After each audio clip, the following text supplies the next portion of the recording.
Liftoff will start in T-minus 10 seconds.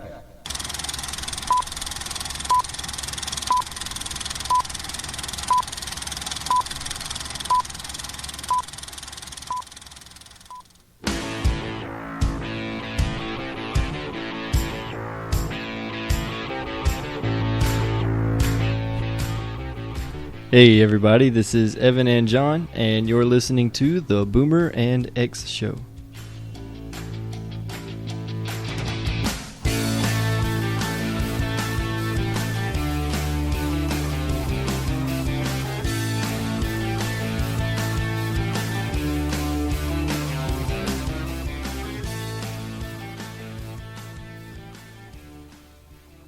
Hey everybody, and welcome to the Boomer and X Show.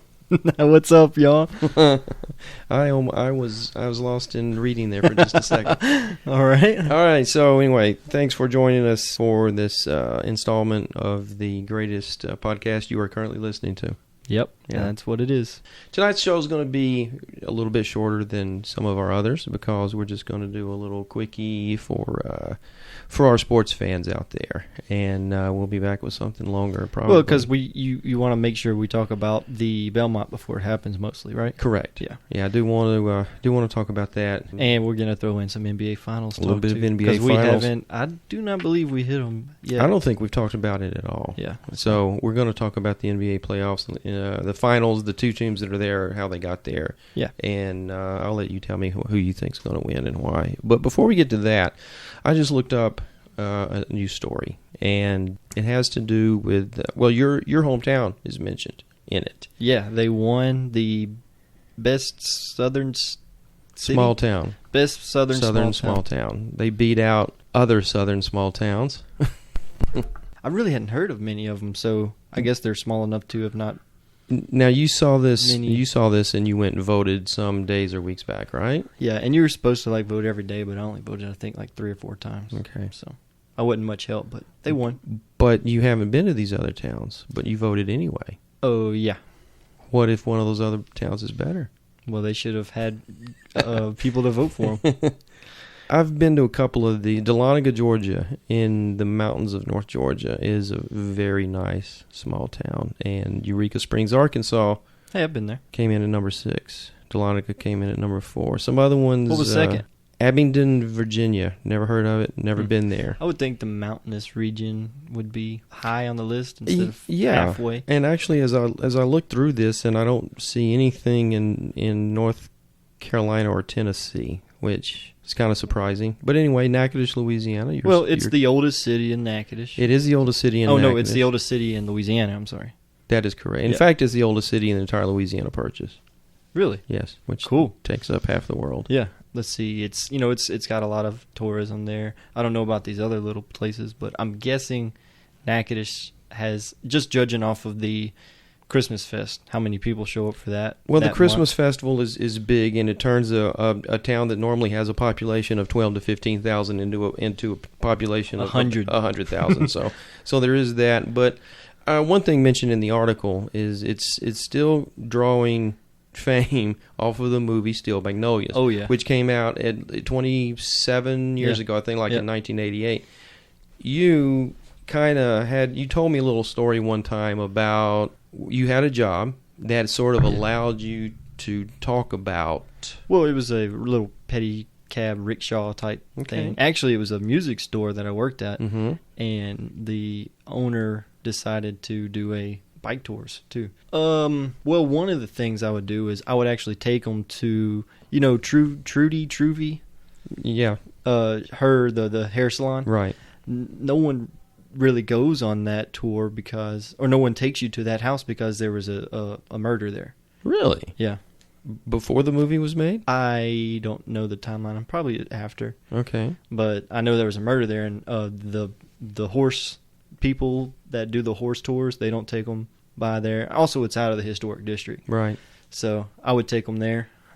You would take them there because the movie was made there, and if they'd seen the movie, they recognized the first thing house. I asked everyone that hopped in the pedicab was, "Did you watch Steel Magnolias?" And everybody the answer was said, always yes. That's why we're here.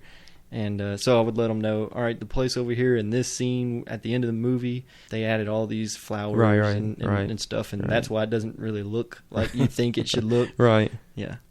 But so when you took people there, did you tell them there had been a murder there? Well, yeah. Okay. And I said that's why no one else takes the tour here, because it's no one, I guess, wants to know that one of the famous Steel Magnolia houses are. And of course, the Steel Magnolia house is a bed and breakfast now. Okay. Well, that's one thing that it lists on this little article here, that Natchitoches is the B&B capital of Louisiana. I'm sure that's sort of an informal title, but for whatever it's worth, there it is. Yeah. I mean, it doesn't surprise me, but I didn't know that. So anyway, you grew up in like the greatest little town in the South. I did. Okay. And you feel that way about it? Yeah. Okay, so let's move forward to the NBA playoffs now, or actually the NBA finals. Finals, yeah. So yeah, they start the 4th, right? The finals start Thursday night, 9:00 Eastern time. It is the Golden State Warriors versus the Cleveland. Are they in Oakland? Yes. Game 1? Yes. Versus the Cleveland Browns. The Cleveland Brown Cavaliers. The Cavaliers, not the Browns. So you can tell I'm already in football mode. Oh, yeah. But anyway, just kind of looking at Golden State, looks like nobody really pushed them in their 4 series to get here. Well, really, Cavaliers, same way. True. They blew through Boston. And then their Chicago, second one, and then they swept Atlanta. They swept everybody. No, Chicago won 2 games. That's right, 2 games. And Golden State, same thing. Atlanta, I think, is the only ones who got a game on them. Atlanta played Cleveland. Atlanta wouldn't play in the West. Houston, I'm sorry. Houston won 1. Memphis won 2. Okay. The New Orleans Pelicans won, got swept. So. Yeah, and then they fired their coach immediately. Did they? Yeah. Well, so that'll learn them. So let me ask you something. You follow it a lot closer than I do. The LeBron. He started out with Cleveland years ago, right? Mm-hmm. And how many years did he play there? Just 2, 3? I mean, a few. Yeah, sure. And then he took his talents, right, to Miami, along with Dwayne Wade and Chris Bosh, and that was the big 3, right? Mm-hmm. Okay. How many titles did they play for, and how many did they win? I think played for 3, got 2. Okay. I think that's probably maybe right. Played for 4, got 2. I don't know. I know they lost 1 to San Antonio. And yeah. Okay. And they beat San Antonio also, didn't they? Yep. Did they make the finals every year LeBron was there? They made the playoffs every year. I don't know if it was the finals. Okay. So he's in Miami. Okay. So he goes back to Cleveland, and this is his first year there. Yeah, and I mean he's put together that team. They just threw them together right before the trade deadline. It just shows how good LeBron is, because you don't do that. You don't take a team that was just put together at the trade deadline to the finals in their first year. They usually make it to the playoffs, and then you have to do some losing to get there. But LeBron's just skyrocketed this team all the way into the finals. If I remember when the season started, and again, I wasn't paying real close attention, but you do kind of accidentally pick up on some things if you're watching SportsCenter, so on and so forth. Weren't there some real growing pains in the first part of the season?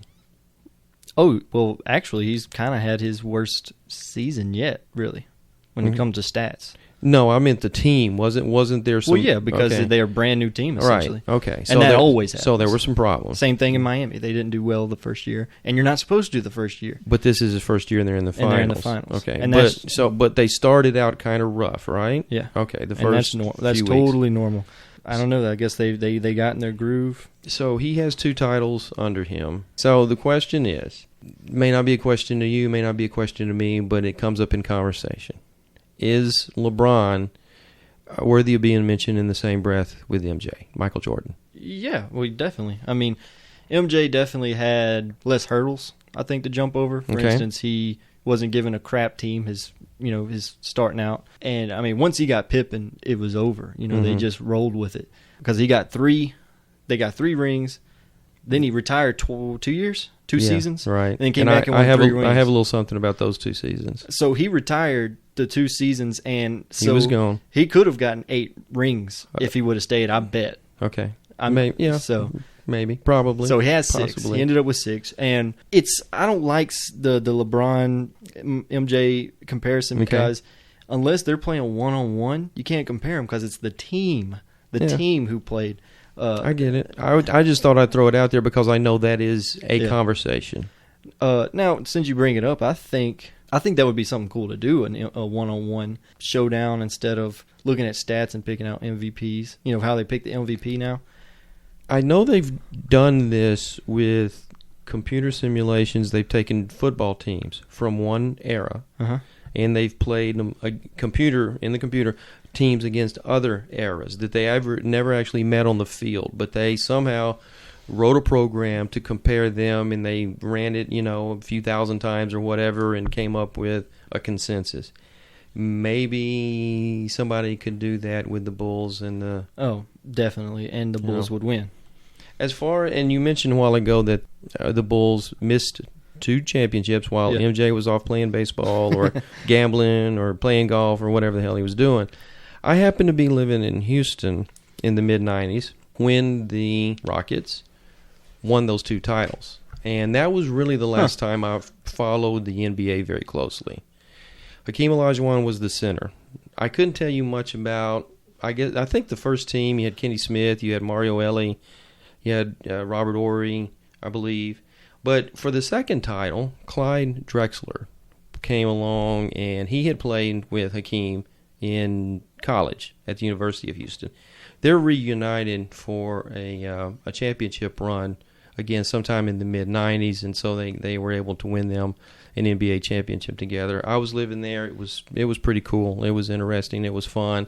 But I got to tell you, after that run and I moved off to Atlanta, I never really followed the Hawks, and I don't really follow it that closely now. So you just worked because you were living there, really? Yeah. Yeah. Well, and they won 2 series. They won 2, and it was a lot of fun. In fact, in the second one they won, I mean, your first is always great, and that was their first title. But in the second one, they were the road team in every series. Wow. Because that was their first. That was the second one. No, I mean, but when they won, that was their first time winning? Yes. That's pretty cool. And so the 2 came back to back. Yeah. And in that second one, when they went up against the Shaquille O'Neal-led Orlando Magic, and when they won their second title. So it was, like I said, it was a lot of fun. I really haven't paid a whole lot of attention since then, but I know that, again, there's this kind of thing, LeBron versus MJ. And I do find it interesting that Miami didn't even make the playoffs this year after LeBron leaves, and now Cleveland is in the finals. Has Cleveland ever been? I mean, in your memory, I think they ever been any good? I think for both teams, Golden State and the Cavaliers, this is like the first time in, I don't know, like 40 years or something. Okay, so I think it's pretty. You can definitely draw cause and effect to LeBron being somewhere in there. Oh, definitely. So the LeBron factor is there. It's big time. All right, so let's get to this series in particular, the finals. He, like I said, he's a factor, and he himself will win a game or 2. But I've heard a lot of people, and I tend to agree, that it's not good enough for the finals. For the finals, you got to have a defensive championship and an offensive championship, and they're not deep enough. On the other side, very deep, is Golden State. It's pretty much going to be Stephen Curry versus LeBron. They're not going to be holding each other, I don't think, but that's going to be the 2 superstars going back and forth. Okay. LeBron, the LeBron factor is there. He can steal a game or 2, but Kyrie Irving, J.R. Smith, both of them. I mean, if J.R. catches fire, he's going to shoot away and get a victory every time. I mean, if he gets hot, it's Warriors. Over. Huh? Warriors. No. J.R. Smith? Oh. J.R. Smith plays for Cleveland. Cavaliers. Yeah. Okay. Yeah. So you're giving me. So what I'm saying is, give me the supporting cast. There is LeBron, the LeBron factor, which is what everyone talks about. But then you've got Kyrie Irving and J.R. Smith. But that's the only way that they're going to win the finals. If everyone really, they have to be catching fire every night. Well, in Miami, he had Wade and Bosh. I mean, he had stars there. Oh, definitely. Yeah. And it takes that to win a championship. Yeah. I'll say this. The Spurs, Miami last year, they lost. Okay?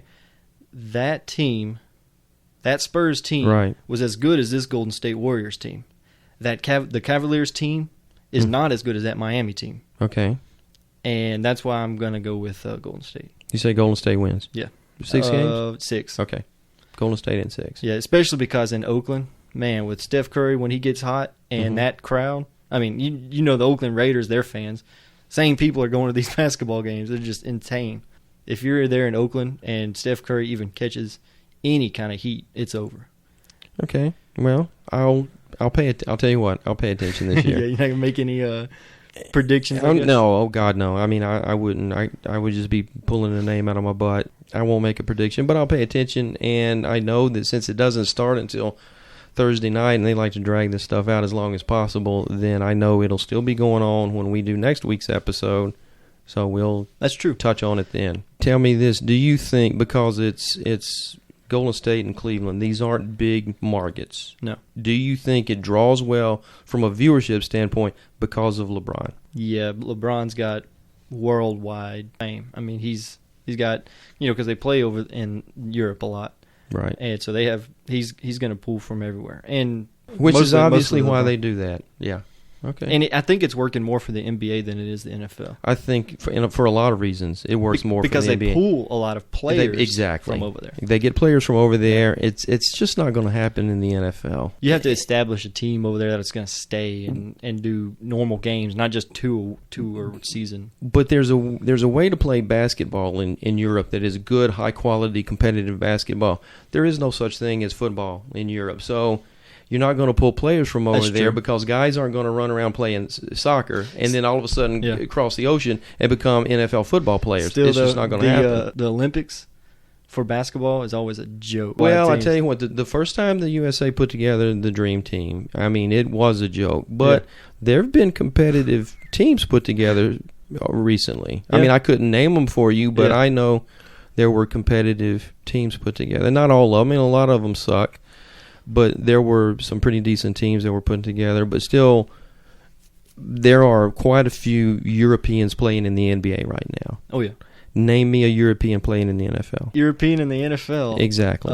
Yeah. Right. That's the whole point. Right. Yeah. There aren't any. Yeah. So there's no feeder program. There's no developmental thing going on for the NFL in Europe. They take some games over there, and that's something you and I have talked about.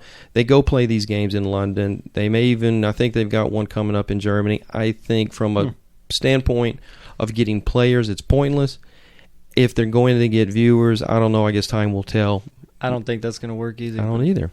But because unless, like you said, it's soccer over there and it's cricket and it's ping pong. I mean, it's not football. It's an American sport. Yeah, it is. So, and we should keep it here, I guess. Well, and I don't think there's any danger of it going anywhere. It's the biggest, sports-wise, it's the biggest money-making thing in the history of history. I mean, it really is. NFL. You think? Absolutely. You think it outdoes soccer? I don't know. See, soccer's worldwide. I'm talking about USA. Yeah, because we spend more money than the rest of the world combined on crap, and it all comes from advertising. Yeah. Well, you might be right. Yeah. I'd say soccer's probably higher. Yeah. No, I'll stay with NFL. Definitely in America, NFL's got it. I don't know how baseball is still considered America's sport. Traditionalists. Yeah, that's true. Yeah. All right, so I think that wraps it up for NBA stuff. I'm done. We're going to take a quick break, and when we come back, we're going to hit you with a little bit of Triple Crown horse racing chatter.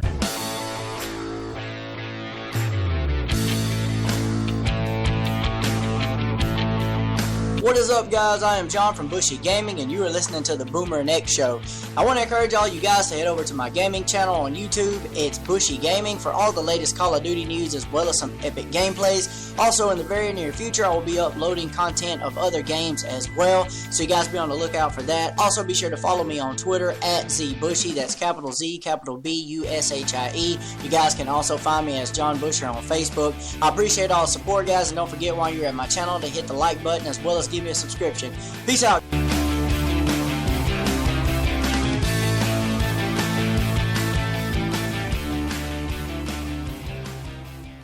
And we're back, and all right, that's it for this episode. We'll see y'all later. Oh wait, we got more. We've got the Belmont Stakes coming up on Saturday. Yeah, in Elmont, New York. That is correct. On June 6th this year, and it's always just 5 weeks after the Kentucky Derby. The Kentucky Derby is always run the first Saturday in May. The Preakness is 2 weeks after that, and the Belmont is 3 weeks after that. So we have a bona fide, legitimate contender for the first Triple Crown since 1978, and that is American Pharoah. He's won the first 2 legs. He won the Preakness very impressively in a driving rainstorm by 7.5 lengths. Was it raining when they were running? Actually, I think it had pretty much stopped by then. But, I mean, probably 10 minutes before the race, it just opened up. Yeah, and I think you Nostradamus to that one. Didn't you? You said it was going to rain? I did say it looked like it was going to rain, and it did. And I really felt like that the possibility of rain helped him. I also didn't think there was a problem with the inside post, and there wasn't anyone going away. I believe that this field is a little bit more competitive, and I tell you, a horse, as I look, his name is Materiality. That's his competition there? I think that's his main competition, and here's why. He won his first 3 races. The first one, the last one he won was the Grade 1 Florida Derby, and I talked about graded stakes races when we first hit this back in the first Saturday of May. This is the competition you're talking about? Yeah, okay. Materiality. In the Kentucky Derby, he broke terribly and ran very poorly in the first part of the race. In fact, at the second call, he was 17th position, 13 lengths out. He was only beating 2 horses, I think, at the time. He ended up finishing 6th, 7 lengths out, and he was closing strong at the end. I believe that closing style fits well for the 1.5 mile Belmont. And he hasn't raced since the Kentucky Derby 5 weeks ago. He's well rested. Okay. I believe that horse could mess up the Triple Crown. But Pharoah has done everything asked of him. He's done it extremely well. He will be the favorite. He deserves to be the favorite. But I wouldn't put 6 months rent money on him. You put 5 months rent money on him? I will put a few dollars on him. And I will bet a separate $2 ticket. So when he does get the Triple Crown? When he does, I will keep that ticket forever as a memento of the first Triple Crown that I've actually been at a horse track, when it was run. Because the last time was 1978. You were 10? 16. I was 16. My math is good. And now, kids can go to the track now, but you couldn't back then, at least not the track in my hometown. You had to be 18 to get in. So yeah. The Triple Crown feat has been accomplished 11 times through history, and this history goes back over 100 years.